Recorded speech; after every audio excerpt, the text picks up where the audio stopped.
In today's video, I will demonstrate how we can leverage HyperMesh geometry and meshing tools to prepare a flight stream model such as this NASA CRM. First, let's start with a clean session and import some geometry. One of the core benefits of using HyperMesh here is the ability to load many different types of geometries, such as steps or parasolids or even IGES. In the case here, we will be using a CATIA model. In terms of import options, we can keep the options by default.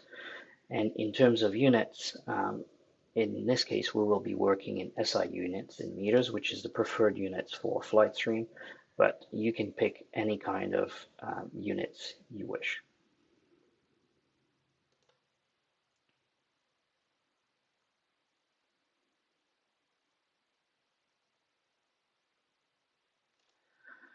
So we can start by inspecting this model. In this case, we have, if we look at the components, we have three separate components: the wing, the tail, and the fuselage. And it's a good idea to inspect the quality of the surfaces to make sure there's no major issues that need to be fixed before we start meshing. So let's switch the colors to a topology, which will tell us how connected the edges are. So red being free edges, green being connected edges, or yellow being three surfaces connected to the same edge. So in this case, we have a pretty clean geometry. There's a few details here that we probably want to clean up later on when we mesh the fuselage. But overall, everything is connected and everything is fine. So we can proceed to maybe prepare the geometry first. We'll start with the lifting surfaces, since they are the most important part of a flight stream model. So we'll mesh the wing and the tail first, and then we will move on to meshing the fuselage, but leveraging the wing mesh as a reference. Before we connect, so now we have a geometry. As you can see, it was brought in as three separate components: the wing, the tail, and the fuselage.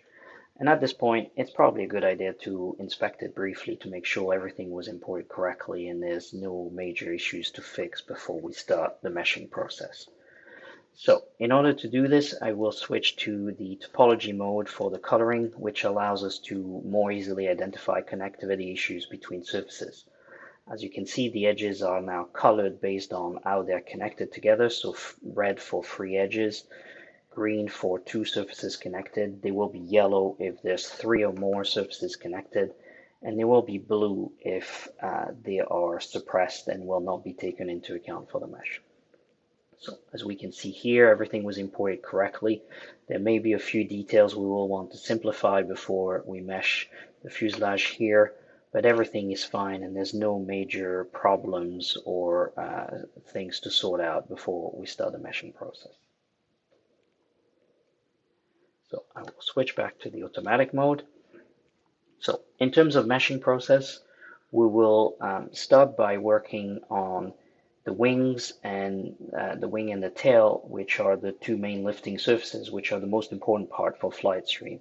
So we will start with that so we have more flexibility, and then we'll tackle the fuselage once we have the seeds at the connection. So let's start with the wing and let's see what we need to do. So the wing is pretty simple in this case. It has one brake. Before I start the meshing process, though, I will correct a little bit, or I will modify a little bit the surfaces of the wingtip so that I get a cleaner mesh in that area. And I want to do this before I mesh the wing so that I have a good connection afterwards, and the nodes on the wing, the seating on the edge, on the connected edge here, is taken into account that break. So we will do a split by plane, and we'll target those two surfaces. And I don't need to be very precise here. All I want to do is split it into three sets of patches, and I will just make sure it's aligned here. It doesn't really make a big difference. So we can split the surfaces here, and again, I will split these two surfaces somewhere around here, just so that we make the process a little bit smoother later on. So now this is done, I can start the meshing process. For this kind of mesh, we will be using two separate meshing tools, namely the freeform mesher and the panel mesher. The panel mesher allows to get more aligned map mesh, which will be quad dominated, and make sure that we get a mesh that's fairly regular for a flight stream. It's recommended. So we will start from that. And the panel mesher is intelligent enough to recognize sort of opposing edges and make sure the seeding is of the nodes is connected. The other meshing tool that we will use will be the freeform mesh, which is more for surfaces where we can get a fully connected map mesh and where we want to have a little bit more freedom. So we'll be using this in areas like the fillet fairing and maybe the nose part. So let's start with the panel mesher, and let's mesh this wing. So I'll start with the panel mesher. In this case, I will select all of the surfaces from the wing except the wingtip. So that includes the two little trailing edges in this case. And I will target a mesh size of about 1 for now. And we can play with the connections after. So one of the beauty of the system is if I want to modify the seeding here, it will automatically update itself on the opposing edges, so I don't have to worry about this. So let's start with setting some span-wise dimension, and we'll want somewhere around 15 panels for the inboard part of the wing and 25 panels for the outboard part. And in terms of chord-wise, we will go with 30 for now. And as you can see, everything adapts, and at the wingtip, it takes into account that there's breaks and makes sure that the mesh is regular enough and well divided. In order to get a better sort of mesh, we will want to sort of cluster the nodes at the leading edge and the trailing edge, and this is done with the biasing. So again, I can apply a bias to one edge, and all the opposing edges will be following. In this case, I will choose a bell curve bias type, which will allow to gather nodes at the leading and trailing edge of the wing and leave the middle a little bit bigger. So this is correct. We'll now apply the exact same meshing parameters to the bottom surface. So applying 30 here, and you can see again, we inspect the mesh to make sure everything was done properly, and apply a biasing again of bell curve with a value of 8. Seems to be about right. And this is our wing meshed, and you can see that the meshing at the trailing edge is already done. So there's only one element in the depth in this case for a thick trailing edge. You could always have connected trailing edge and have a sharp trailing edge here, and that would work exactly the same. So this is fine, and the only part that we're left meshing here is the panel mesher. So the wingtip, and we will use a panel mesher again, maybe with a value of 0.5. Doesn't really matter because we can change it. So as you can see, we've already locked in the chord-wise number of seeds, but we will move to about 3 elements. And I will make the geometry transparent here just so that I have a little bit more of a control over here, and same here. We'll make this 3 nodes.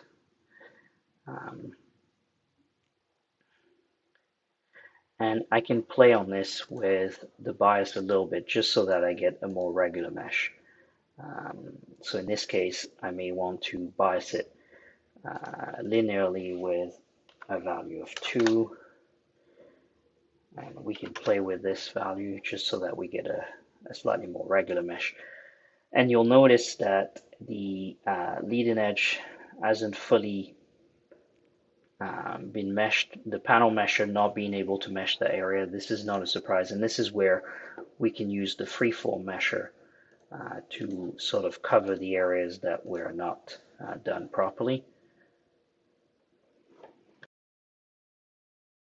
Let's get started with the wing meshing. Before we do the actual meshing, I want to make a small modification to the wingtip just to make sure I have more control over my mesh and I get a more aligned mesh in this area later on. But I need to do this modification before I do the main surface meshing, just so that the meshes are connected and aligned and I have the suitable control later on still. So to do this, we'll be applying a cut with the plane cutting tool, and we'll simply select those two surfaces and we'll create a cut roughly in the sort of aft quarter of the wingtip, like so. I will align it with X, but it doesn't have to be precise. It just needs to be roughly normal to the different edges, like so. And we will do the same here in this forward area here. And again, just roughly a quarter or a third of the way through the wingtip.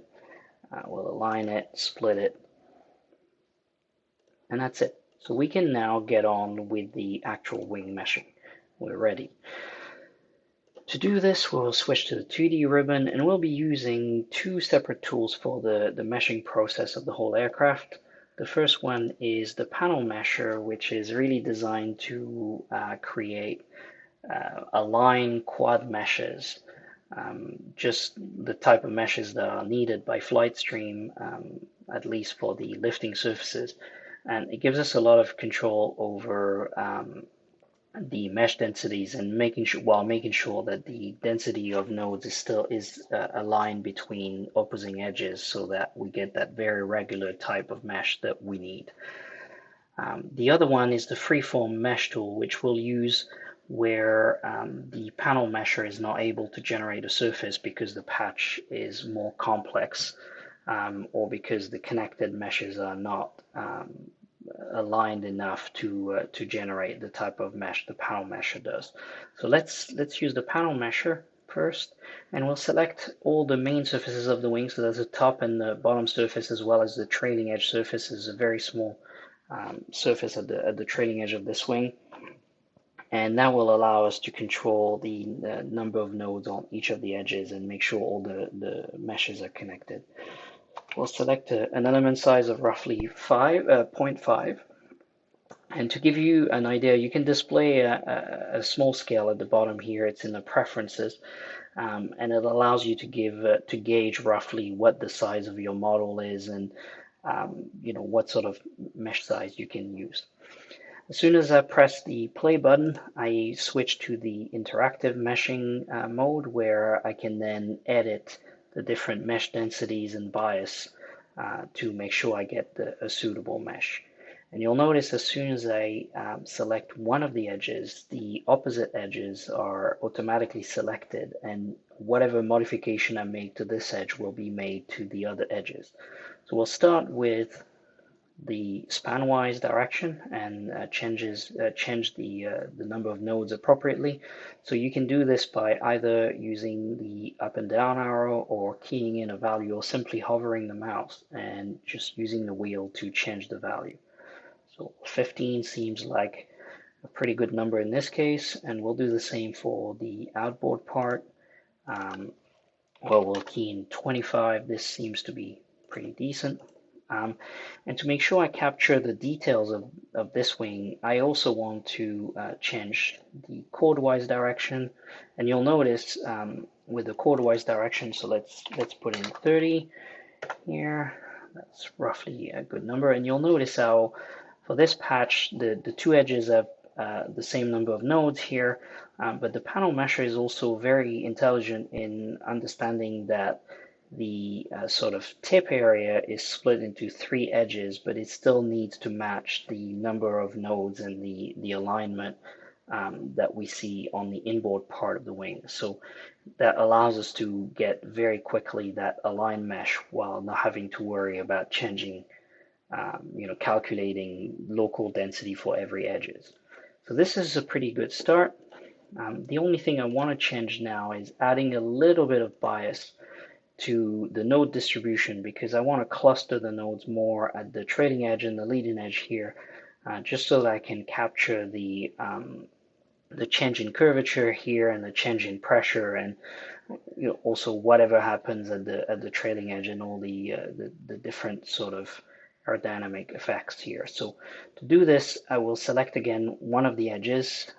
I will switch to a bell curve distribution, and we can apply a value of about 8. That seems about right for this, and you'll notice how, again, this gets updated for every edges, and including that tip sort of area where the biases apply across all the edges rather than individually to each edges.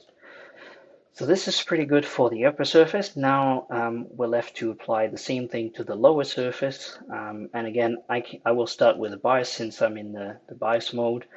I need to make sure I reselect the bell curve and apply that distribution. And now I can switch back to density. So as you can see, I can do this in different order. It doesn't have to be precise, a specific order, and everything aligns. So this is a pretty decent mesh for the wing. And as you can see, the sort of trailing edge has already been meshed with one element down the depth, and that's sufficient for Flightstream, so we don't need to touch this. And this is pretty good. So the only thing that we now have left to do is do the wingtip area meshing. So we'll use the panel mesh again, and I know already that meshing these sort of 4 panels at the back will be fairly straightforward, but as you will see, if I select all of these, the panel mesher will struggle to cope with that highly curved sort of almost triangular surface. And as you may notice, I will switch to a transparent geometry so you can see here that one of the surfaces meshed, but the other failed to mesh. So this is something we will have to redo after. Before we sort of exit this mode, I will select those edges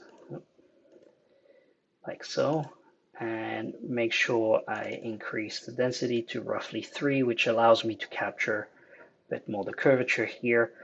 But as you can see here, I don't have control because one of the first surfaces failed to mesh. So I will need to exit this and redo the meshing in this area with the freeform mesher. I will sort of still redo this mesh just so that I get better control of the overall mesh.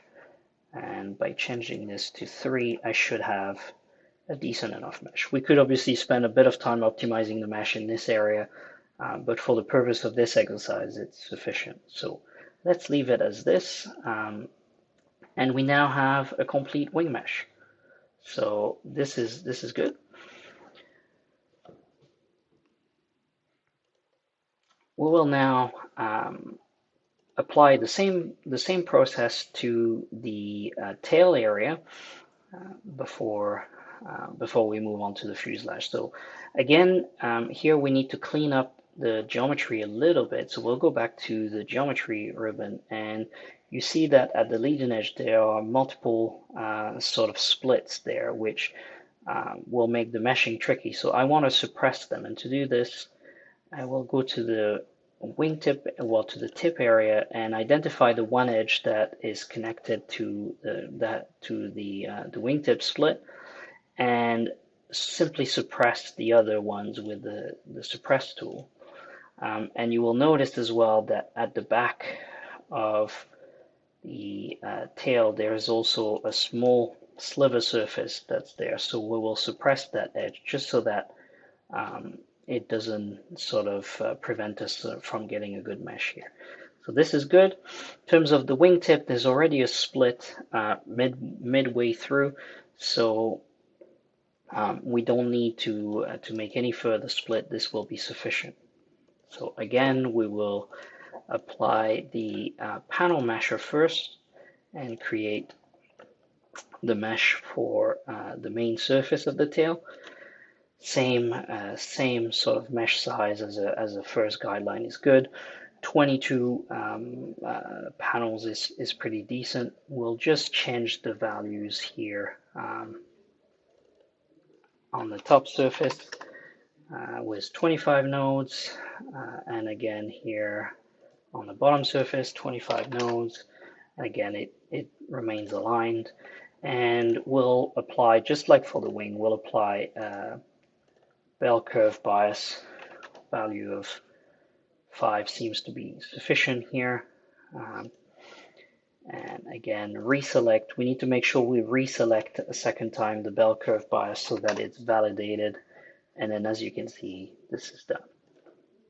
Again, we'll try to use the panel mesher to mesh these surfaces and make sure we increase the number of nodes here. And this is a pretty decent mesh, so we don't need to spend any more time on this. And this is fine for this case. And that's the tail mesh. Now is left the fuselage to be meshed.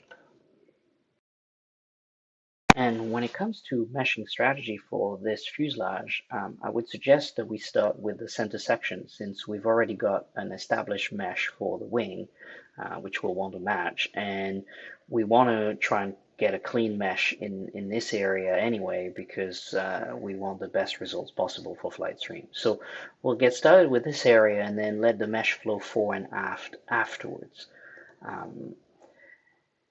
In terms of the geometry itself, it's pretty clean to start with, but you'll notice there's a couple of edges that I feel are redundant. So I'll head back to my topology ribbon and simply use the suppress tool to remove those edges. But notice I keep those 2 extra edges here because I'm trying to keep the surface patches as rectangular as possible so I can use the panel mesher like we did for the wing. So this is pretty good, and we can now sort of simply go back to the panel mesher and activate. Now here, one difference with the wing is the curvature of the fuselage is a pretty constant value, and what we tend to want is a fairly anisotropic mesh for Flightstream here, where we'll want maybe less node in the longitudinal direction and more nodes in the circumference direction. And one simple way of achieving this with the panel mesher is simply to go and activate the adaptive mesh, and specifically the curvature refinement sort of capability. This will look at the edge deviation, measure the edge deviation while meshing, and allow to refine the mesh in areas of higher curvature to make sure that we capture the shape properly. So in the case of Flightstream, what we want to do here is we'll want to reduce the max angle so we capture really well the circular section, but we'll want to increase the element size, the overall element size, just to get less mesh in the longitudinal direction. So we can try this and see how that does. So as you can see, we get much more elongated elements, but HyperMesh still respects this kind of rectangular pattern and structured mesh kind of pattern, and this is from the get-go pretty good without needing much modification. If you look in the lower section, on the other hand, while this mesh is perfectly fine for Flightstream, it's probably a little bit too fine. So one quick adjustment here will take care of this, and maybe we can do the same here. And notice again, I'm not very precise with the number of nodes, but you can, it's a good idea to try and do a mesh refinement study if you have any doubt in specific areas. So this is pretty decent for the panel part of the meshing. And now we'll head to the freeform mesher to complete the meshing of the center section and specifically this fillet fairing. So here again, we can mesh by hand directly, but one nice way to get a good mesh from the get-go is to use the adaptive meshing capability to kind of capture the mesh as close as the geometry, sorry, as close as possible, but without having to tweak the mesh manually. So we'll head back and we'll switch back to an element size of roughly 0.5, which we used previously, and switch on the curvature refinement, but this time I'll switch on the surface deviation. And you'll notice straight away that the active mesh mode is now automatic and will not be an interactive mode, so we'll get a mesh directly with that option to modify it. But we can leave these options by default and look at the mesh. And as you can see from the get-go, we get a pretty good mesh. Now, if you're worried about the mesh not capturing fully the curvature in some areas, I mean, this is pretty good for Flightstream, but you could always play with the max deviation factor. So you can see if I reduce it by a factor of 10 and remesh, I'll capture a little bit more the curvature in this area, but it's not strictly necessary. So this is a pretty good center section, and we can now move on to the forward section of the fuselage. So as you can see here, in terms of geometry, there's quite a few redundant lines that we'll want to suppress. So we'll start with this. Those two lines are definitely redundant. You could potentially merge those two panels. In this case, I will keep them separate. It doesn't make much difference, but maybe gives us a little bit more control afterwards. So we'll keep this line separate. On the other hand, I definitely want to suppress this area, this line here, because I don't necessarily want to capture the mesh here. Now, in terms of meshing tool to use here, these two surfaces are definitely panel meshing candidates. So is this one and those two, but the rest will have to be using the freeform mesher. So we'll head back to the panel mesher, and remember that we still have the curvature refinement activated. And this time I'll go back to 1 just to capture something similar, and sort of select those 3 panels and see where we get. So you can see this mesh is pretty good. Here we'll want to maybe increase a little bit the density, and also here, which didn't come out as great. So this is a pretty decent mesh in this area, so we'll keep it at that. And you'll notice that in some cases the mesh doesn't come out fully aligned, and sometimes this happens with the meshing algorithm. One of the things you can simply do is use the edit element panel and use the smooth tool. If you use the Alt key on your keyboard, you can then select an entire patch of mesh like this, and we'll select those two and just simply hit the smooth, and you see that it gets much more aligned and much cleaner. So that will be good enough for this. And what we have left to do here is use the freeform again. So again, we're still active. We still have the surface deviation activated. HyperMesh remembers the last setting. And here I'll switch back to 0.5. And as you can see, we get a pretty clean mesh. Once again, you could work these two patches a little bit more, but for the purpose of this exercise, this is sufficient. So that's our forward section done. And now the only section that's left is the aft portion of the fuselage. So for this aft portion, I will make a small geometric modification.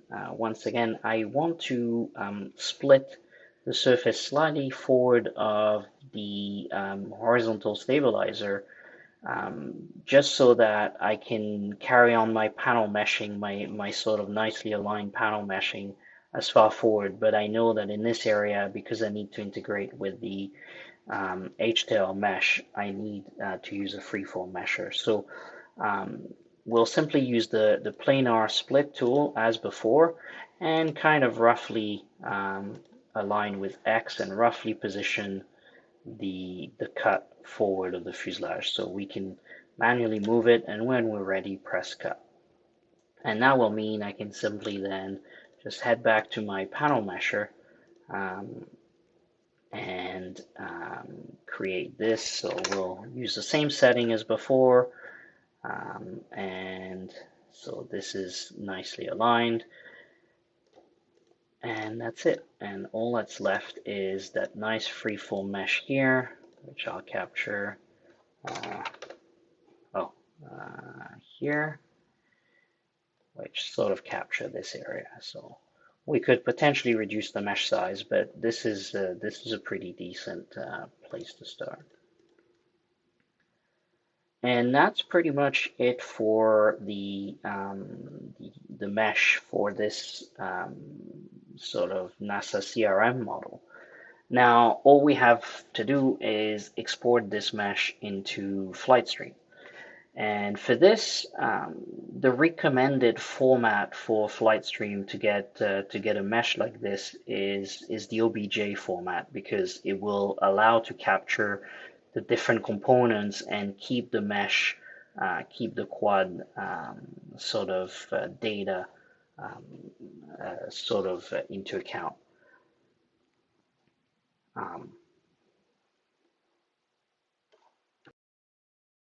This now completes the meshing process for this NASA CRM.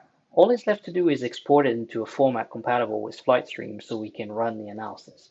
Flightstream does support a number of formats in this respect, ranging from STL to structured grid data or even plot 3D. But right now, the easiest format to work with is OBJ, simply because it respects the quad mesh that we've just built and allows to keep track of the different components. So it's a pretty nice way of getting the mesh into Flightstream. Unfortunately, as it stands, HyperMesh does not support the export in this format natively. But fear not, we were able to leverage the powerful customization capability built into HyperMesh to quickly add an extension that covers this gap. To activate the extension, you will first need to download it, and we will provide a link in the comments with this video, but feel free to ask your Flightstream support contact for more information. To add the extension to HyperMesh, add to the File menu and Extension, and simply click the Add Extension. Point to the Flightstream, the folder where the Flightstream extension was extracted. Select folder and simply activate it. You may sometime need to deactivate it and reactivate it a second time. It can be if you don't see the ribbon appearing. Once it's active, you have a Flightstream ribbon, and all you have to do is simply click that Save to OBJ icon. Select the component you wish to export. You don't have to export the entire model.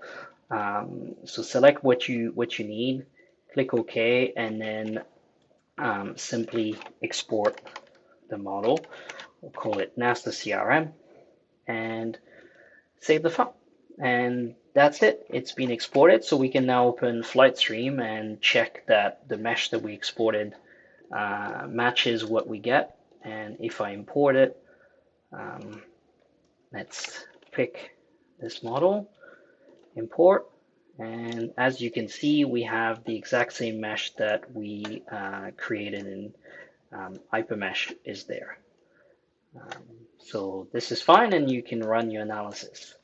So that's it for today. Thank you for watching, and catch you next time.